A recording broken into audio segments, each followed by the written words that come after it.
Good evening doctor. Good evening. Doctor, मेरा नाम मनीष है अच्छा। और मैं आप ही के अपार्टमेंट में रहता हूँ, सेकंड फ्लोर पे। ओह, आपने देखा भी होगा मुझे। कैसे आना हुआ मनीष? डॉक्टर, बात दरअसल ये है कि मुझे आपसे कुछ सलाह भी करनी है और कुछ बातें अपने बारे में बतानी भी है। हाँ तो पूछो, क्या पूछना है? डॉक्टर, मेरी शादी हुई थी अभी 1 साल पहले और मेरी वाइफ प्रेग्नेंट है। वाह, ये तो बहुत अच्छी खबर है। जी, और उसका तकरीबन 3 महीने का बच्चा पेट में है। अच्छा। मैं हर चीज़ से खुश हूँ। मेरे पास सब कुछ है, अच्छा परिवार, अच्छी जॉब और अच्छी वाइफ और एक अच्छा बेबी भी मिलने वाला है। तो फिर क्या प्रॉब्लम है मनीष? प्रॉब्लम ये है कि डॉक्टर, मैंने आज तक बचपन से लेकर अभी तक कभी भी किसी लड़की की तरफ नज़र उठा के नहीं देखा। अच्छा। जो मेरे हिस्से का प्यार था वो मैंने अपनी वाइफ को ही दिया और उससे ही प्यार करता हूँ, वो उसके प्रति वफादार हूँ और रहूँगा हमेशा। ये तो बहुत अच्छी बात है मनीष। बस मैं थोड़ा सा आप कहो तो सेक्सी कहूँ या कुछ भी कहूँ, मेरा रोज़ सेक्स करने का मन करता है।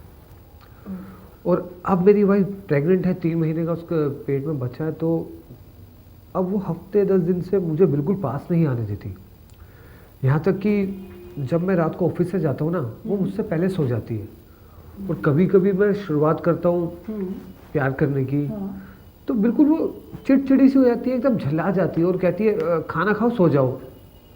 जब हम दोनों एक साथ सोते हैं तो यहाँ तक नौबत है कि वो मुझसे पीट करके सो जाती है। उसे पता ही नहीं मैं कब सोया, सुबह कब उठा। और जब मैं उससे बात करता हूँ तो साफ साफ कह देती है कि जब तक हमारा बच्चा नहीं होगा हम सेक्स नहीं करेंगे। लेकिन मैं तो सेक्स के बिना रह ही नहीं सकता। मुझे कम से कम मुझे तो रोज़ सेक्स करने की आदत है। ओह, तो मनीष तुम्हारी ये प्रॉब्लम है, ये कोई बहुत बड़ी प्रॉब्लम नहीं है। अक्सर क्या होता है मनीष कि जब शादी होती है तो लड़की का दिमाग सिर्फ अपने हस्बैंड की तरफ होता है और उससे वो बहुत खुल के प्यार करता है। हाँ, शादी के पहले वो मुझसे ऐसे टूट के प्यार करती थी मानो कि बस सारी खुशियाँ मिल गई हो। हाँ, फिर प्रेग्नेंट होने के बाद में औरत के हार्मोन्स चेंज होते हैं, उसके अंदर कुछ बदलाव आते हैं, सेक्स की तरफ रुचि कम हो जाती है और सारा ध्यान उसका जितना कॉन्सेंट्रेट करती है वो सिर्फ अपने बच्चे की तरफ करती है। वो बट जाती है, कहने का मतलब ये है। और सेक्स करने में कोई बुराई नहीं है। प्रेग्नेंट औरतें सेक्स नहीं करती ऐसा तो कहीं नहीं लिखा, करना चाहिए लेकिन बड़ी सावधानी के साथ। तो वो मुझसे क्यों नहीं करती? मनीष, ऐसा होता है कि वो कहीं इनसिक्योर फील करती हो कि अगर हम लोग रिलेशन बनाएंगे तो मेरे बच्चे को कुछ हो जाएगा। हो सकता है उसने कहीं कुछ सुन रखा हो जो उसके जहन में उतर गया हो और आपसे ना बांट पा रही हो वो चीज़ें। बहुत सारी चीज़ें एक औरत के जीवन में होती है मनीष। तो वो ऐसा कब तक मेरे साथ नहीं करेगी? नहीं, ऐसा नहीं है कि नहीं करेगी। कम से कम 6-7 महीने की ड्यूरेशन में आप सेक्स कर सकते हैं, लेकिन बहुत सावधानी के साथ, एहतियात के साथ, क्योंकि उस वक्त बच्चा अपनी पूरी ग्रोथ कर चुका होता है। कई बार क्या होता है कि 9 महीने में बच्चा पैदा ना होके कई बार 7 महीने में भी हो जाता है। प्री मैच्योर बेबी उसको बोलते हैं।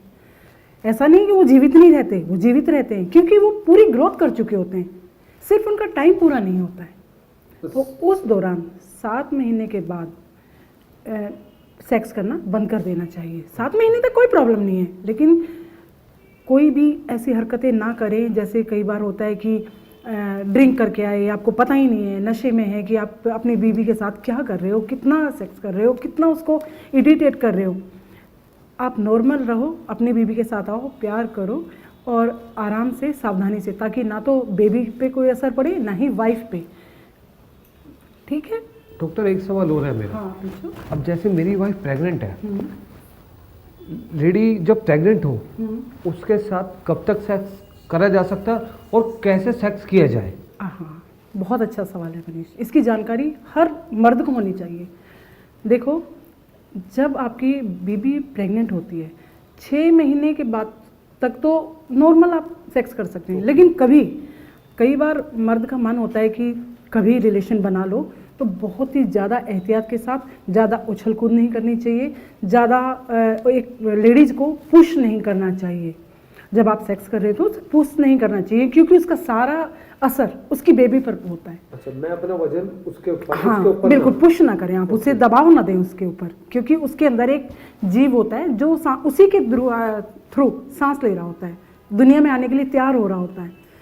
और सेक्स बच्चा होने के बाद मैटर वो करता है कि आपका बेबी सिजेरियन है या फिर नॉर्मल डिलीवरी हुई है, उस पर भी बहुत ज़्यादा मैटर करता है मनीष।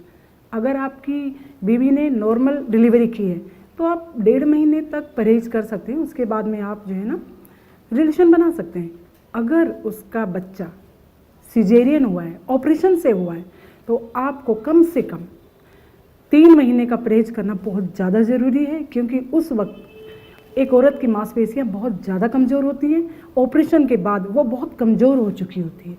अगर आप थोड़ा सा संतुष्टि कर सकें या अपने आप पे कंट्रोल कर सकें, तो अगर आप 6 महीने का परहेज कर दें, उसके बाद आप नॉर्मल लाइफ जी सकते हैं। कोई भी आपको टेंशन नहीं होगी, कोई भी आपको सोचने की, समझने की कोई ज़रूरत नहीं है। आप मज़े से एंजॉय कर सकते हैं और अपनी मैरिड लाइफ जी सकते हैं। डॉक्टर, एक सवाल हो रहा है मेरा आपसे, जो आपकी बातें सुन सुनकर एक सवाल और उमड़ आया। पूछिए मनीष।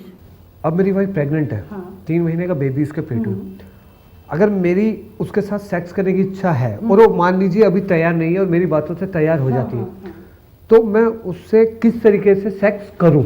अभी तक तो आपने बताया कि ऐसे नहीं करना चाहिए, पर अगर करूं तो किस तरीके से करूं? हाँ देखो, उसको बिस्तर पे धीरे से लेटा के और हल्के हल्के आप अपने लाइफ ऑफ पार्ट को जो है, आपका जो लिंग है, उसे हल्के से उसकी योनि में डालेंगे, धीरे धीरे से पुश करेंगे।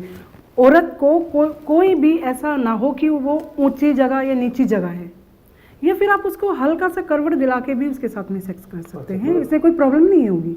हाँ, लेकिन आप पैर उससे कर रहे हैं या फिर मोड़ के पैर किया है आपने, या आप ऐसे कर रहे हैं वैसे कर रहे हैं, ये नहीं करना चाहिए। डॉक्टर, जब सेक्स की चरम सीमा आ जाती है तो अपना आप ही सेक्स करते वक्त धक्के तेज हो जाते हैं, तो मेरा पूछना ये जरूरी है आपसे कि धक्के तेज मारकर कोई उसको हानि तो नहीं हो सकती है? हाँ। धीरे करूं कैसे? नहीं मनीष, उस वक्त आपको अपने ऊपर कंट्रोल करना होगा और आप अपने डिस्चार्ज होने तक बहुत नॉर्मल तरीके से उससे पुश करेंगे, धक्का मारेंगे, और उसके बाद में आप कोशिश करें कि उसे किसी तरह की तकलीफ ना हो। आप अपने आप पर कंट्रोल रखें जी, ठीक है?